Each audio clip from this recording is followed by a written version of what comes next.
Histoire de la littérature.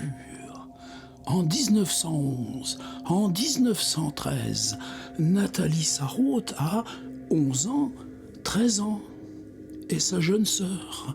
Le père habite en France, elles habitent avec le père.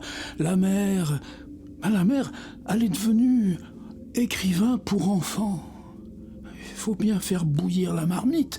Est-ce que ça compte dans celle qui plus tard deviendra Nathalie Sarraute? C'est souvent un ami de la famille qui voyage avec les deux petites filles. Il faut au moins 3 jours. Qu'est-ce qu'on voit de cette Europe d'avant la Première Guerre mondiale? Combien de frontières on traverse? Qu'est-ce qu'il en reste dans cette œuvre écrite de ses 48 à ses 96, 98 ans? 1914-1918. On ne traverse plus l'Europe. La mer est descendue, je crois, près d'Odessa. Elle s'est installée là. Nathalie Sarraute, dans ses années 20, partira en Angleterre, à Oxford. Elle hésite même à devenir écrivain de langue anglaise. Vous pensez, Virginia Woolf et les autres.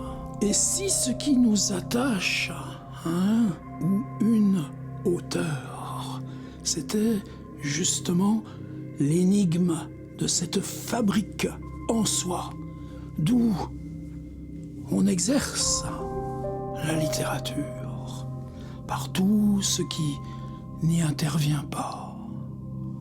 Le silence autour ou dans le tranchant de ce qu'on écrit.